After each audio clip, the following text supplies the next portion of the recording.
Hello, everyone. Welcome back to the monthly diabetes topics that I put out. And so, just a reminder, my name's Jordan. I'm a dietitian at Manhattan Medical Group, and my topic for this month is going to be going over diabetes medications. And so, I'm going to talk about like the different types and like medication administration, and go into some details on that because not only is diet and exercise important, but taking your medications on time and whatever your doctor prescribes is also important for managing blood sugars. And before I go into detail on each type of medication, I just kind of wanted to go over like how the medications generally would work. So each class of medicine works in different ways to lower blood sugar, and there's different ways. One would be stimulating the pancreas to produce and release more insulin. One would be inhibiting the production and release of glucose from the liver.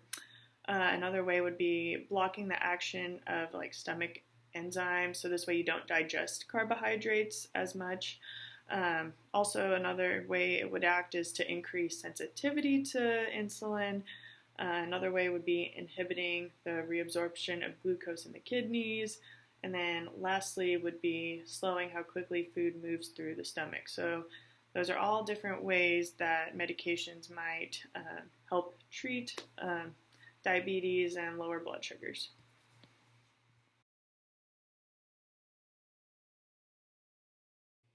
So one of the oral medications I wanted to go over first would be ones that stimulate the release of insulin. And these two types of medications include meglitinides and sulfonylureas. And some common names of the meglitinides include Prandin and Starlix. And then some sulfonylureas include Glucotrol, Amaryl, and then Diabeta or Glinase. I didn't put the full medication name, I only put common medication names for those to make it easier for the presentation, but some side effects from these would include possible weight gain and then possible low blood sugars. The difference between these two is the meglitinides, it is faster acting, but both can be used to treat diabetes. So the next class of diabetes medication I'm going to talk about, it actually stimulates the release of insulin as well as it inhibits the release of glucose from the liver. And this one does that by the DPP4. It slows the inactivation and degradation of one of the hormones involved in glucose removal from the gut. So a benefit of these DPP4 inhibitors actually is that it ends up not causing the patient to go too hypoglycemic. But some common names of some brand medications for this would be Onglyza, Januvia, Tradjenta, and alogliptin. So these DPP4 inhibitors might be like a second or third line medication, usually metformin being the first, or sulfonylureas like we just went over on the previous slide. But DPP4 inhibitors might be an alternative to the thiazolidinedione. Okay, so the next group of medications I'll talk about, they inhibit the release of glucose from the liver as well as improve insulin sensitivity. So the biguanides, the most common one would be metformin, and to be honest, this is the one that most doctors, the initial medication they would give to a patient that has diabetes, would put a patient on metformin. So some benefits of metformin would be that it's very effective, it promotes modest weight loss, and it's very low cost. Unfortunately, some side effects might be nausea, diarrhea, sometimes loss of appetite, but overall, this one is the main drug that you would get put on. And then the thiazolidinedione, it also improves insulin sensitivity, inhibits the release of glucose from the liver. Some side effects would be that it might actually help improve your good cholesterol, but it would not be recommended for people that might have kidney disease or heart problems.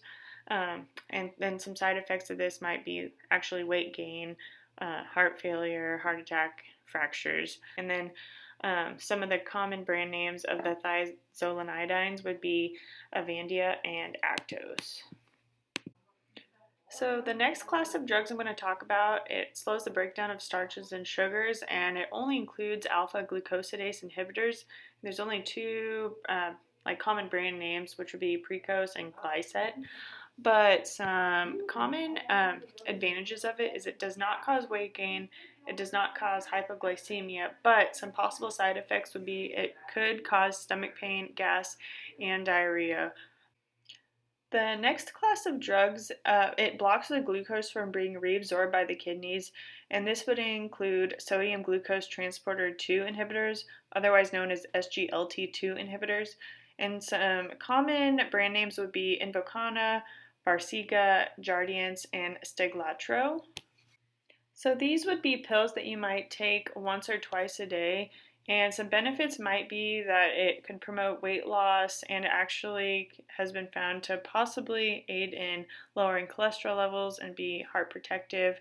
But your doctor may prescribe this along with other diabetes medications, but either way, they can be a way to help lower blood sugar.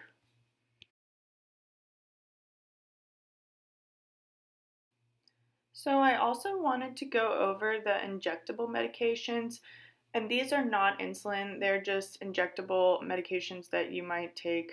Sometimes it's once a week, sometimes it might be multiple times a day. Um, but the two different types would be amylin mimetics, and you would take this before your meals, and it helps slow food down, so helps lower blood sugars in that way. And then the only brand of medication would be pramlintide, but the other one would be incretin mimetics, and these are usually once a week, except for Byetta, which you would take twice a day, injectable medication.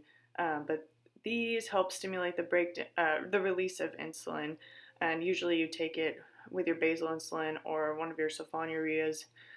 So these aren't like the one type of medication you take by themselves, but you would make sure to take it with your other diabetes medication.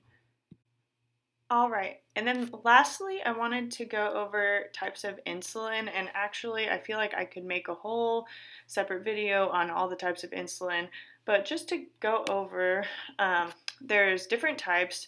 The most common ones would be short acting and long acting, and I have a diagram here of like kind of when to administer and how long they act. But the short acting, it starts to work 5 to 10 minutes after you inject it, so that's why you will take a short acting insulin such as Novolog or Humalog, and then eat your meal. And then typically people are also on a long acting insulin like Levemir or Lantus, and you usually take that at night, and it helps regulate your blood sugars throughout the whole day.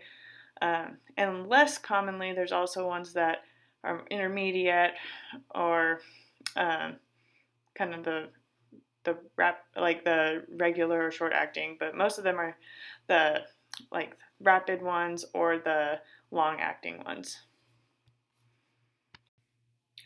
So I hope you found the information today helpful and you learned some more about the medications you're taking and the mechanisms on how they work. But the take-home message is diet, exercise is important for blood sugar control, but it's also important to take your medications as your doctor prescribes, and it all works together and it helps with managing blood sugars.